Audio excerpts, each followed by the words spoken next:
Dalam nama Bapa dan Putra dan Roh Kudus. Amin. Ya Tuhan Yesus Kristus, kami mohon bukalah telinga dan mata hati kami, agar kami dapat mendengarkan dan memahami sabda-Mu, serta kami mampu melakukannya dalam praktek konkret kehidupan kami sehari-hari.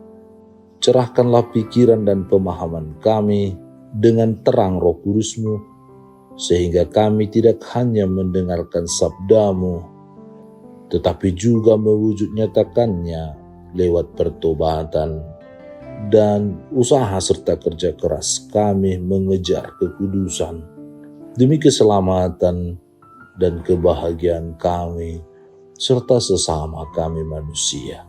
Sebab Engkaulah Tuhan dan pengantara kami, kini dan sepanjang segala masa. Amin.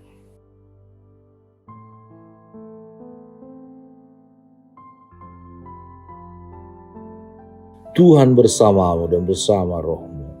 Inilah Injil suci menurut Yohanes, dimuliakanlah Tuhan. Pada hari Minggu Paskah, ketika Yesus menampakkan diri kepada murid-muridnya, Thomas, seorang dari ke-12 murid itu yang disebut Didimus, tidak ada bersama-sama mereka ketika Yesus datang ke situ. Maka kata murid-murid yang lain itu kepadanya, "Kami telah melihat Tuhan." Tetapi Thomas berkata kepada mereka, "Sebelum aku melihat bekas paku pada tangannya dan sebelum aku mencucukkan jariku ke dalam bekas paku itu dan mencucukkan tanganku ke dalam lambungnya, sekali-kali aku tidak akan percaya." 8 hari kemudian murid-murid Yesus berada kembali dalam rumah itu dan Thomas bersama-sama dengan mereka. Sementara pintu-pintu terkunci, Yesus datang dan Ia berdiri di tengah-tengah mereka dan berkata, "Damai sejahtera bagi kamu." Kemudian Ia berkata kepada Thomas, "Taruhlah jarimu di sini dan lihatlah tanganku, ulurkanlah tanganmu dan cucukkanlah ke dalam lambungku, dan jangan engkau tidak percaya lagi, melainkan percayalah." Thomas menjawab dia, "Ya Tuhanku dan Allahku." Kata Yesus kepadanya, "Karena engkau telah melihat aku, maka engkau percaya. Berbahagialah mereka yang tidak melihat, namun percaya." Demikianlah sabda Tuhan, terpujilah Kristus. Saudara dan saudari terkasih dalam Kristus Yesus, bacaan Injil hari ini mengisahkan tentang peristiwa di mana Yesus menampakkan diri kepada para murid, khususnya kepada Thomas. Pada saat murid-murid yang lain mengatakan kepada Thomas bahwa mereka telah melihat Yesus, Thomas tidak percaya. Ia tidak percaya karena ia tidak bersama para murid saat itu. Untuk Thomas, kebenaran tersebut perlu dibuktikan. Dan 8 hari kemudian, kebenaran tersebut akhirnya dapat dibuktikan melalui kehadiran Yesus sendiri kepada para murid. Sesudah meyakinkan Thomas akan kebenaran yang dikatakan oleh para murid, Yesus mengatakan, "Berbahagialah mereka yang tidak melihat namun percaya."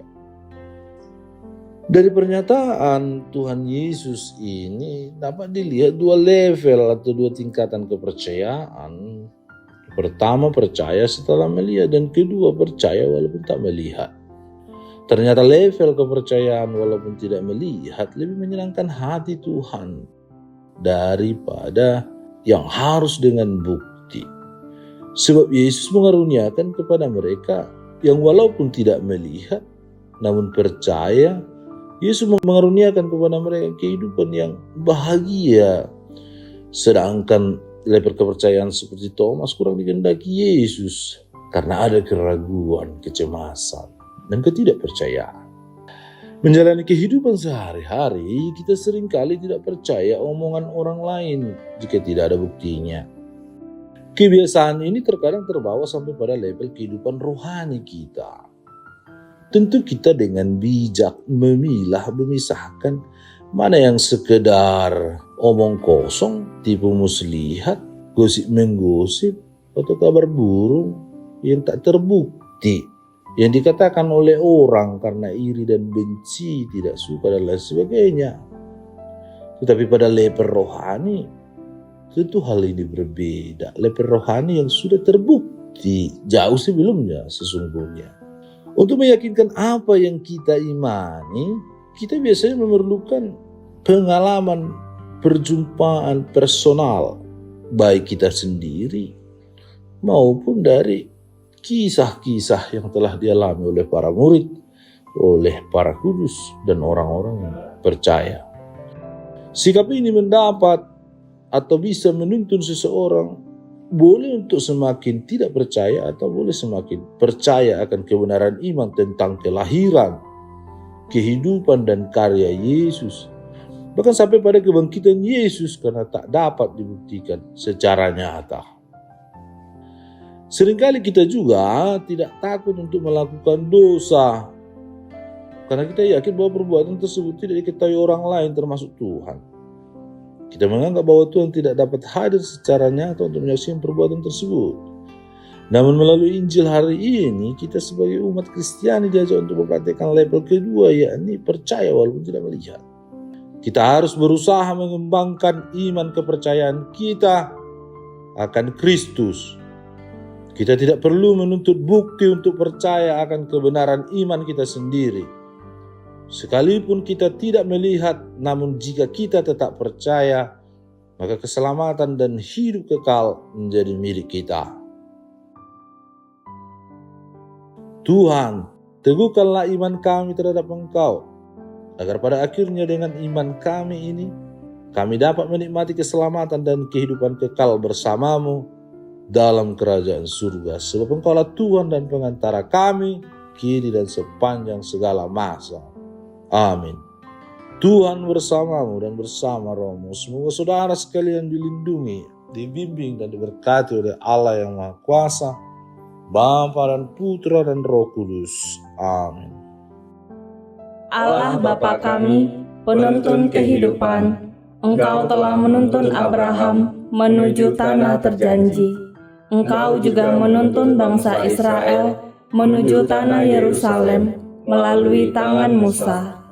Kini kami umat-Mu keuskupan Padang sedang berjalan bersama dalam sinode kefikepan menuju keselamatan yang Engkau janjikan dalam diri Putra-Mu Yesus Kristus. Tuntunlah peziarahan hidup kami dengan kuasa Roh Kudus-Mu, agar kami tetap tabah, sabar dan setia menghadapi kesulitan dan tantangan hidup. Bimbinglah kami supaya mampu berjalan bersama, saling meneguhkan dalam iman, harapan, dan kasih. Bunda Maria, doakanlah kami putra-putrimu sepanjang sinode kefikepan ini berlangsung. Ya Bapa, Engkau kami sembah dan muliakan, kini dan sepanjang masa. Amin.